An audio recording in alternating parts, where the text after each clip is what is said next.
Today I am going to show you a trading strategy that I backtested on Bank Nifty. I have backtested from 2011 all the way up to 2025. It has been profitable every year, and I will show you backtest results which includes slippage, brokerage, CGST, transaction charges, STT, all the charges that are associated with trading. So that will give you real backtest results after including all the charges and slippages. Let's get started. I'm going to show you strategy details, detailed rules, and couple of examples, finally backtest results from 2011 up to 2025, and my final recommendation. I have backtested on Bank Nifty, so it is index spot, but you cannot trade on index spot, so you need to trade on futures, option buying or option selling, and the strategy type is intraday, and then it goes in both the directions, long as well as short direction, and the time frame is 5 minutes. So we are going to use 4 indicators that are moving average, which is length 200, and instead of using close price, we are going to use the typical price average of high price, low price, and close price. Then next we have Bollinger band. These settings are standard, which is 20 and 2. And next we have average true range. So we are going to use 30 for entry and then 500 for SL. The reason is that for entry we want to capture the short term movement, and for exit we want to capture the long term volatility. And finally, we are going to use highest or lowest close prices of past 24 bars. 24 bars are nothing but 2 hours in 5-minute time frame. So here I have Nifty Bank chart, and then I am setting the time frame to 5 minutes, and the candlestick type is candles. The first indicator that we are going to add is moving average, which is going to be simple moving average. And second indicator is Bollinger band, and third indicator is ATR. So once we add all these indicators, then we are good to go. So the settings for moving average are going to be length 200 instead of 9. And instead of close price, we are going to use HLC3. That means average of high, low, close.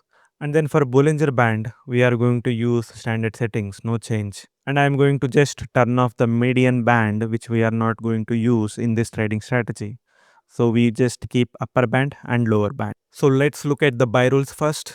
So the buy signal is very simple. Whenever a bar closes above moving average as well as upper Bollinger band, then we have our buy signal. Once the signal is generated, we don't enter immediately, but we take a trigger price and then place it in the broker terminal. So this is how we calculate the trigger price.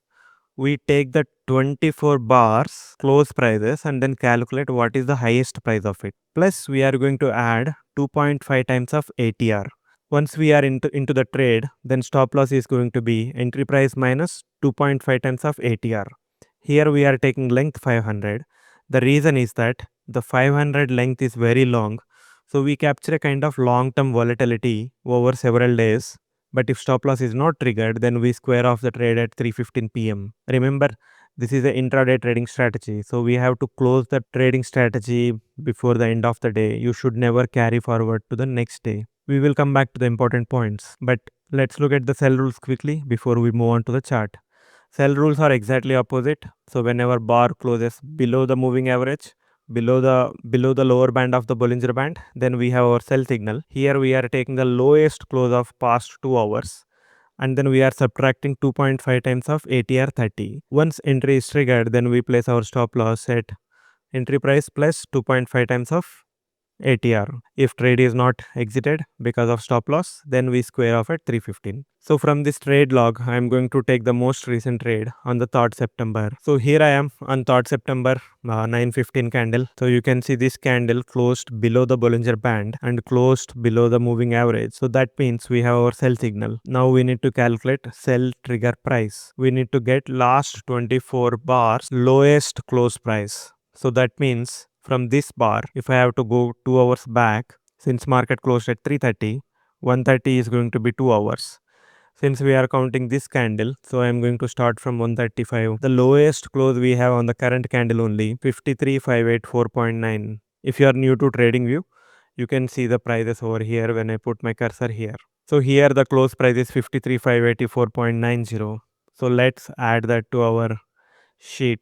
So I will share this sheet so that you can use it. 53,584.90. So on this candle, the ATR value is 57.91. So when we multiply 2.5 times of ATR and then subtract it from this price, then we are getting 53,440.15. So that's going to be our sell trigger price. So let me add it to a chart. So I'm going to add the horizontal bar with that value. So our sell signal happened here, but entry will happen only if the price reaches this level. Since it has not reached this level, we are going to close this order after 1 hour. So let's look at the rules again. There are two important points. So we need to update the entry price if we generate a new signal.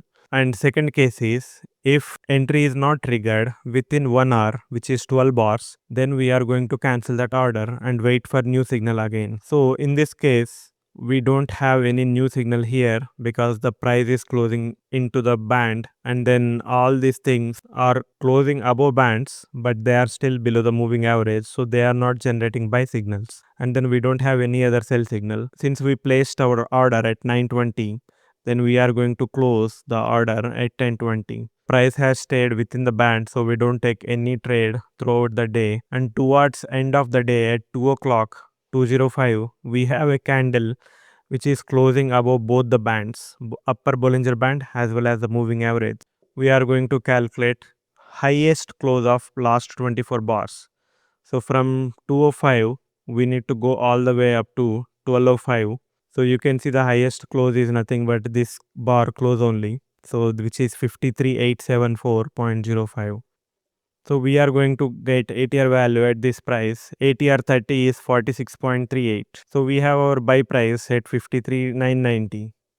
Let's place the buy order at this price, which is 53,990. So our buy signal generated here, and then now we placed our entry price over here. There is no other candle which is generating the signal for us. So we continue this order up to 1 hour. So we have our price crossing our entry price. So at 250, we have our entry. Once we have entry, we need to place the SL order. For SL order, we need to use the ATR 500.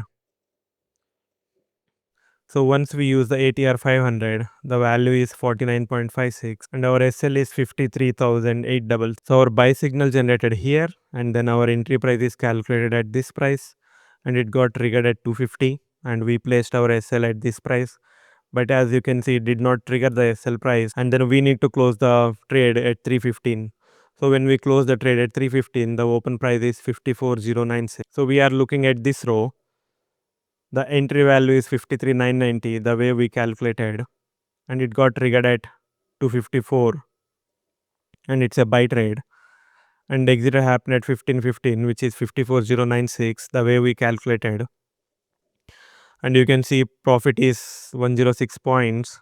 And then this is the after the slippage return multiplied by the quantity. And then this is the PNL once we calculated quantity, which is 3,694. And then once you subtract all these charges, then 3694 becomes 3283, because the brokerage, CST, GST, SEBI charges, all of that account for 400 as the charges, and then PNL after charges is 3283. So that way we are making 1.09% return on this particular trade. Similarly, if you look at the next trade, which is in loss, so it happened on 10th September. So let's quickly go to 10th September. So we have generated our buy signal over here because this price closed above the Bollinger Band, above the moving average. So we have our buy signal over here. And imagine our entry price may come somewhere over here. And before our entry price is triggered, we have our next buy signal. That means we will update our buy entry price based on this new buy signal. So this might further come down. In third candle, again we have buy signal, but here the close is here. So when we calculate buy price, then we may get a buy price somewhere here. So if we look at the log, it's going to be 54627.1. So this line is going to be here. And then there is no other signal which is giving us buy signal. So the order that we placed at 9:30 is still valid up to 10:30. But you can see at 10:25, our close price triggered the entry price. So you can see 10:25. But the stop loss for this is going to be 54,497. So this is our stop loss once we enter trade here. And you can see at 115, our stop loss is triggered. As you can see here at 116 candle, our stop loss is triggered. On chart, you are seeing the 5-minute time frame, but in the back test for entry and exit, I am using the 1 minute, so that in a single 5-minute candle, if both entry and exit are triggered, then I will know exactly at what minute they are triggered. For this, we are making minus 129, and the loss is going to be minus 4500. So here you can see this has triggered sell signal because this close is below lower Bollinger Band and then below this, and then past 24 bars, this is the lowest close. So we are going to use this lowest close minus 2.5 times of ATR. Here it is 41. So our price is somewhere is going to be here. As you can see, it did not trigger in next candle, and then we have our sell signal again. So we recalculate our price with the values from here. So we are going to use now 55, 554 close price of this candle, and then ATR at this candle to calculate the sell trigger, so which may come here.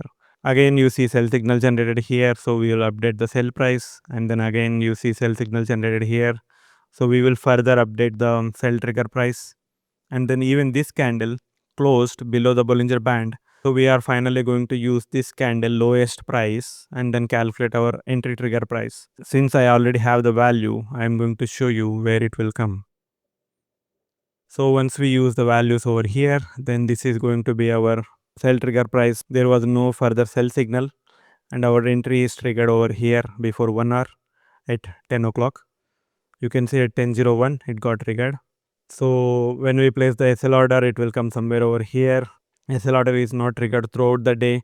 Then we exit our trade at 3:15. So the 3:15 price is 55,163, and then we made 163 points on this particular trade. So I hope you got the idea on how strategy is working. I will share this full log with you. You can go and check day by day how it is working, and then you can further refine the strategy. If you feel the number of trades are very low, and you can modify it to increase the number of trades, but again you need to backtest it to see whether it is working or not.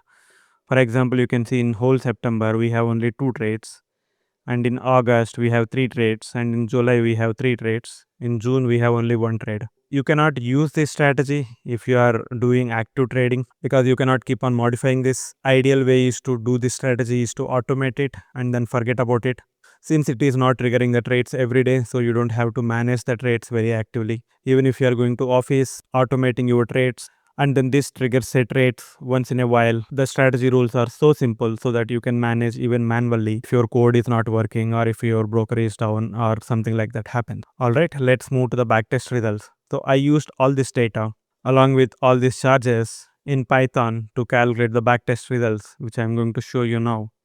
So I have written my own class for calculating the metrics. So it's going to show me the summary metrics as soon as I have a trade log file. So you can see the start date is 2011 up to 2025. The number of years are 14 years. So it was total 760 trades, and then it had made 300% from during this time period, which is 20.6% average annual return, and then 12% drawdown. So that makes it average return by drawdown, which is 1.65. So generally above 1 is pretty good. The reason is that you are making more returns in a year on an average compared to the drawdown that you are facing. Drawdown is nothing but a lowest value that you can hit from your peak in your equity curve. And then R square value is pretty smooth. That means equity curve is going linearly up, which is a good sign. And there are chances that 180 days, which is 6 months, these are calendar days, not trading days, you may be in drawdown. So it's not a big deal when you are trading multiple strategies, and then this strategy trades 2 to 3 trades in a month. So this is expected. So next we are going to see the equity curve. You can see from 2011 all the way up to 2024, it is pretty much going up. And then the drawdown, there are no big drawdowns. It is kind of in an expected range. And currently the strategy is in drawdown. So that means it's a good chance that it will come out of the drawdown. So you make a money when you start a trading strategy when it is in drawdown. And then this is how the monthly and yearly returns looks like. So as you can see, it did not take a single trade in November month of 2022, but on an average every year it is profitable. So there is no single loss making year in the entire backtest. But one thing you need to remember is that it can go continuously losses across several months. So you can see here overall 3 months it is continuously in loss. At the same time, there are years where continuously 12 months may be in profit. You can see here all 12 months profitable in 2015. So this is the bar chart of yearly returns. You can see every year it is profitable. So the win rate is 50%. So on an average, on 50% days you lose the money, and on 50% days you make the money. But when you are making the money, you make 1.8%. But when you are losing the money, you are only losing 1%. So that makes risk reward ratio of 1.7. And if you are interested in profit factor, it is 1.7. So generally above 1.5, it's a good strategy. And this is after all charges, slippages, brokerage. Maximum winning streak is 7, losing streak is 6. But if you look at months, so 67% of the months you are in profit. On an average, you are making 1.7% in a month.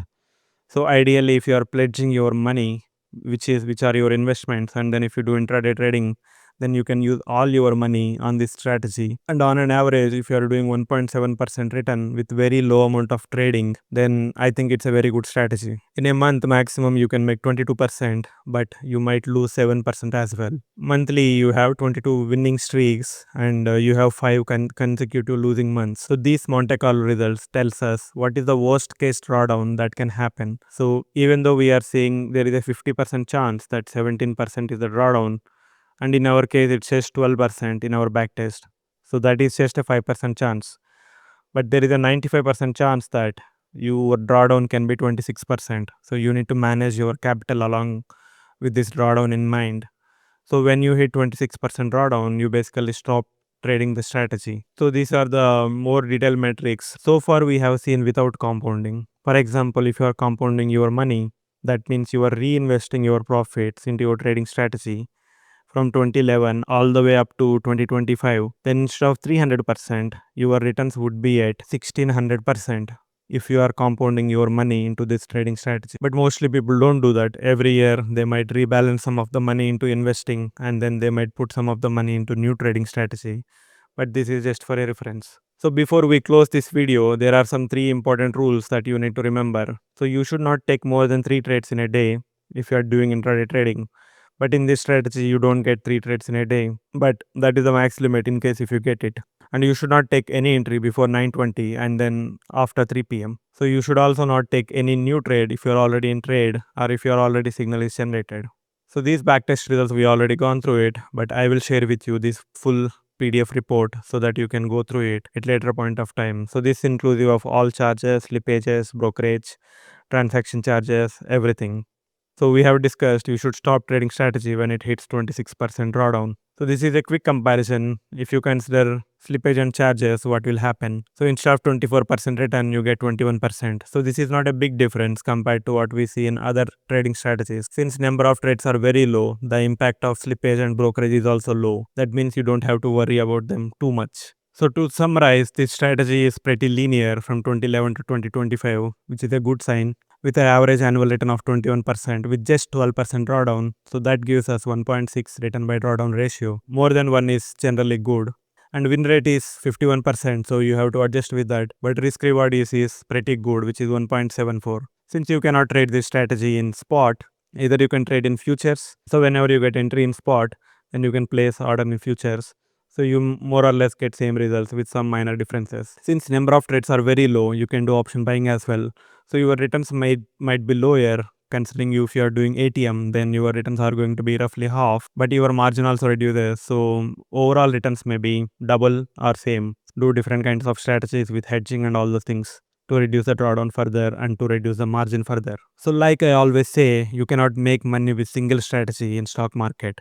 You need to trade multiple strategies parallelly. So the best way to do is automate your trading strategies. Once you run them parallelly, then if one strategy is in drawdown, another strategy can make profit. So that way overall your portfolio curve will be smooth without seeing the losing months. In any case, if you are planning to deploy the strategy, backtest on your own, forward test, and then see whether you are comfortable with the trading strategy and it fits with your psychology, then go ahead and do it. But remember, drawdown is 12%, so accordingly you need to manage your capital, and Monte Carlo drawdown is 26%. If you are here till now, let me know if you have any questions in the comments, and then don't forget to subscribe.